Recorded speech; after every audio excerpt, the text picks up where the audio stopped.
नमस्कार, सत श्री अकाल, अस्सलाम वालेकुम। कैसे हैं जनाब? एक देवबंद के शायर हुआ करते थे, उनकी 4 लाइनें मैंने जब पढ़ी थी, उसको उनसे इंस्पिरेशन लेके मैंने अपनी कुछ 4 लाइनें लिखी थी, अब तो मैं खुद बोल रहा हूँ कि ऐसा-वैसा बोलने से बेहतर है खामोशी। बोलो वो जो हो खामोशी से बेहतर। अखिलेश यादव जी का जो बयान है, इसने मुझको शॉक कर दिया है, शॉक कर दिया है। इससे पहले आया वो शॉक जो बयान दिया गया कि राणा सांगा एक गद्दार था और मैंने बाई चांस राणा सांगा को बहुत पढ़ा है, जो कल मैंने आप लोगों को बताया था। तो I got a shock of my life. और मज़ेदार बात यह है, जब आदमी बोलता है तो अपने हक की बात करता है, बराबरी की बात करता है। जब काउंटर धर दो तो कहता है मैं दलित हूं या मैं विशेष वर्ग का हूं, मुझको टारगेट किया जा रहा है। ये अजीब सी परंपरा इस देश में शुरू हो गई, ना जाने कब। तो साहब, जो अखिलेश यादव जी ने बोला है, इससे पहले मैं आगे उस पर विश्लेषण करूं, 2 राय मैं अखिलेश जी को जरूर दूंगा। एक, राहुल गांधी के साथ रहना बंद कर दें, पहला। दूसरी राय यह दूंगा कि राहुल गांधी के चक्कर में कि मुस्लिम वोट किधर जाएगा, उसके चक्कर में इतना इतना हद से अलग या हद से नीचे ना जाए। और तीसरी राय यह है, 2 से 2.5% वोट बढ़ सकता है अगर अनुराग भदौरिया को आप अपने प्रवक्ता से हटा दें। अब हम आते हैं मुद्दे पे। जो अखिलेश यादव जी ने बोला है यार, that is blasphemy, that has literally shocked my conscience. जितना मैं समझ सकता हूं, इसको ब्लास्फेमी की श्रेणी में डालना चाहिए। और उन्होंने पूरे यदुवंश का अपमान किया है। भाई, यादव क्या है? यादव की जो धुरी है, यदुवंश की जो धुरी है, वो किस चीजों के चारों तरफ घूमती है? गौ सेवा, गौ पालन, गौ रक्षा, ठीक, गौशाला, इसी के चारों तरफ घूमती है भाई। और इसी के चलते यादव हमेशा संपन्न रहा है। यादव हर मामले में संपन्न रहा है और ताकतवर रहा है। ये फैक्ट बता रहा हूं। गांव में जो दूध बस बढ़ ज्यादा पीते हैं वो यादव के ही बच्चे, एवरेज आउट करके बता रहा हूं।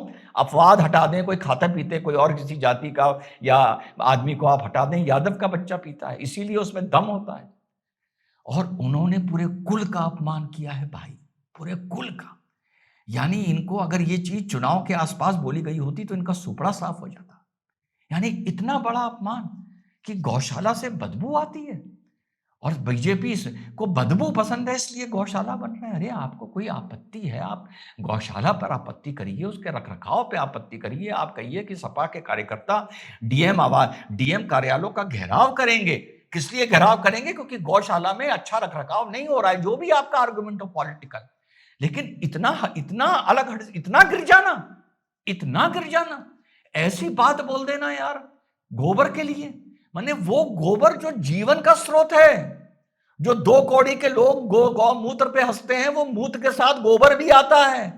और वो गोबर है जिसकी सब्जी जब लोगों ने खानी बंद कर दी या जिसका अनाज खाना बंद कर दिया तो 10 में से 6 आदमी कैंसर से मरने लगा है।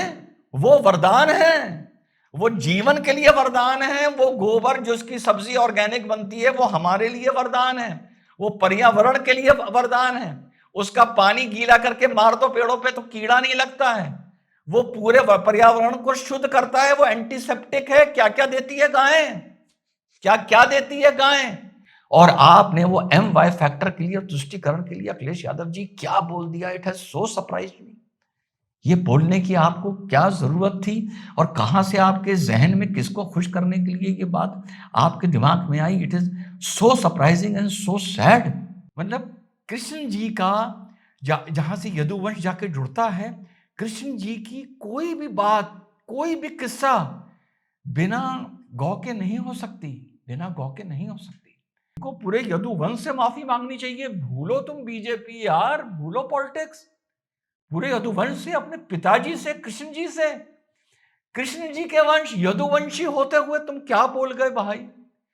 ये बात जो अखिलेश यादव जी ने बोली है, ये तो कोई अगर मुस्लिम लीडर भी बोलता तो एक मुद्दा बन जाता।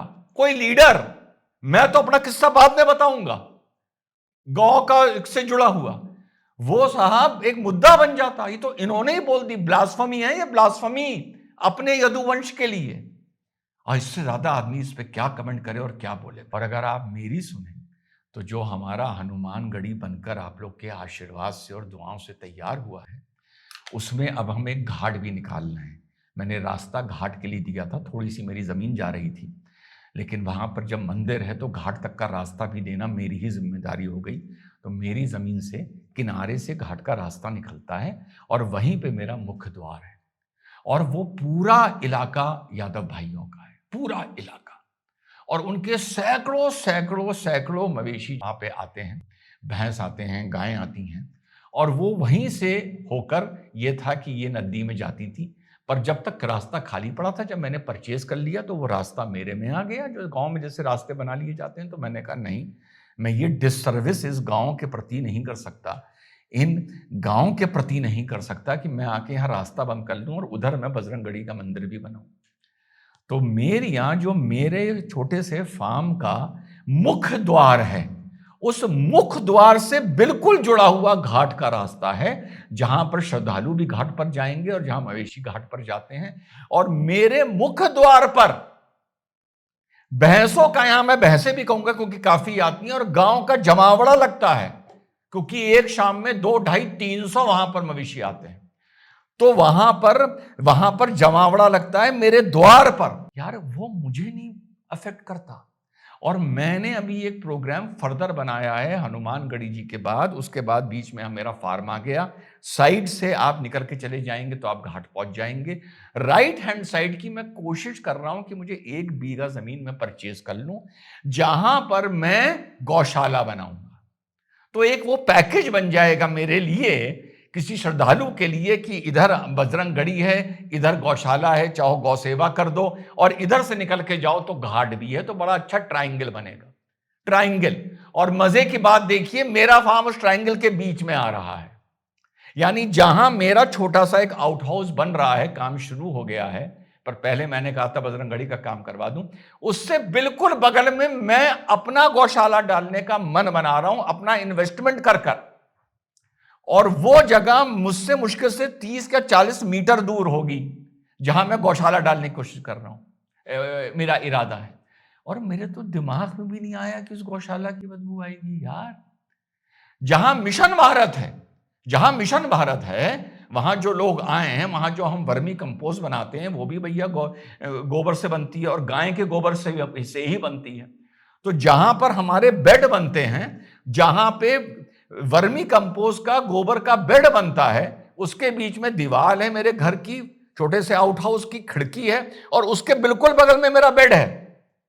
यानी जहां मेरा बेड है और जहां वर्मी कंपोस्ट गोबर का बेड है, उसके बीच में 8 फीट का डिफरेंस है। बिल्कुल ना घटा रहा हूं ना बढ़ा रहा हूं, बस बीच में दीवार है और एक बहुत बड़ी खिड़की है। मुझे तो यार उससे आज तक बदबू नहीं आई मेरे भाई। यार उस चीज को, उस गोबर को, बचपने में हम चाहे जितने मेंटेन हो जाएं, जितना पढ़ लें, जितने चिकने हो जाएं, यार हम गोबर से अपने आप को, गोबर को हम बदबूदार मान सकते हैं। हम बड़े हुए हैं गोबर को मेरठ में और सरदने में गोबर के कंडे बनाते हुए। यार गाय के और भैंस के पीठ पे चढ़ के हमने स्विमिंग सीखी है यार। मैंने उस गोबर को, जिस पे कुछ 2 कौड़ी के लोग उस मूत्र पर हंसते हैं, वो उसी के साथ, उसी मूत्र के साथ जो गोबर आता है, वो गोबर ऑर्गेनिक फार्मिंग कहलाती है यार। वो गोबर आना बंद हो गया तो लोग कैंसर से मरने लगे यार। गौ का गोबर वो चीज है, और स्पेस में भी डिफरेंस है, क्योंकि उसमें कॉस्टिक कम होता है गाय के गोबर में। इस बारे में स्पेसिफिकली यहां गाय का गोबर कह रहा हूं। वर्मी कंपोस्ट भी अच्छी गाय के गोबर ही से ही बनती है। वो चीज एंटीसेप्टिक होती है, वो चीज पर्यावरण को शुद्ध करता है वो गोबर। और जो गौमूत्र पे हंस रहे हैं, उनके नसीब में नहीं है गाय के गोबर की सब्जी, जो खाद के रूप में डाली जाती है, जो हम लोगों को पौष्टिक आहार देती है, जिसके लिए लोग आजकल तड़प रहे हैं। और मैं इतना सौभाग्यशाली हूं कि मैंने एक नहीं 2-2 अड्डे बना लिए इस तरह की सब्जी खाने के लिए, शुद्ध ऑर्गेनिक। तो यार बड़े अफसोस की बात है, ये आज कोई मुझे ऐसा कुछ, ये आज जो मेरा कंटेंट है, ये आपको इंटरेक्शन ज्यादा लग रहा होगा बनिस्बत एक मोनोलॉग। या I am so surprised, Akhilesh Yadav ji को ये नहीं बोलना चाहिए था। एंड उनको पूरे यादव समाज से, पूरे यदुवंश से, जिस भी लेवल पे, जिस भी तरीके से माफी मांगनी चाहिए। और सबसे बड़ी बात यार, कृष्ण जी से माफी मांगनी चाहिए। It is so surprising, so sad, so disappointing कि हम लोग तो कहते हैं कि लोग देश को दांव पे लगा देते हैं, उन्होंने अपना पूरा वंश दांव पे लगा दिया। और कोई बात हो, आप आरोप लगाओ कि यहाँ पर जो गौशाले बने हैं, वहाँ पर केयर नहीं करी जा रही है, वहाँ पर पेड़ लगवाइए। सपा के कार्यकर्ता डीएम का घेराव करेंगे कि गौशालों में गायें जो रखी जा रही हैं, उनकी सेवा अच्छी तरीके से नहीं हो रही है। ये सब अच्छी बात है। मैं तो कहता हूँ ये करना चाहिए विपक्ष को, पर इतनी गिरी हुई बात करना यार, इतनी गिरी हुई बात करना। हम तो सोच रहे हैं कि हमारा गौशाला बन जाएगा, वहाँ पे सारी इधर-उधर की जो अनप्रोडक्टिव गायें जो भी होगी, हम कहेंगे भैया तुम उसको सरकारी गौशाला ना ले जाओ, हमारे पास ले आओ। 200-250 गाँव का गाय का हमने वो बनाया है, एस्टीमेट बनाया है कि वहाँ हम रखेंगे। वहीं हमारा भी स्वार्थ देख लीजिए। लोग आएँगे, उन्हें अच्छा लगेगा, सबसे बड़ा स्वार्थ। दूसरा वहाँ सेवा होगी, और बड़ा स्वार्थ। बगल से दूसरा घाट निकाल देंगे जहाँ से रोज जाके गोमती नहाएँगे, हमें देख के मजा आएगा। तीसरा स्वार्थ, हमारा खून बढ़ेगा। चौथा स्वार्थ, हमें बहुत बढ़िया उनका गोबर मिलेगा। पांचवा स्वार्थ, उस गोबर से हम वर्मी कंपोस्ट बनाएंगे। छठा स्वार्थ, वहां पर हम तेल का काम शुरू करने जा रहे हैं, तो जिन किसानों के साथ हम कॉन्ट्रैक्ट करेंगे, हमको सरसों का बीज सप्लाई करने का, जिस जिस आदमी से हम कॉन्ट्रैक्ट करेंगे, उससे हम कहेंगे भैया तू यूरिया ना डाल, तू हमारा वर्मी कंपोस्ट डाल। कितनी चीजें गौ माता दे रही है यार, बड़ी शर्म की बात है। जय हिंद, वंदे मातरम, खुदा हाफिज।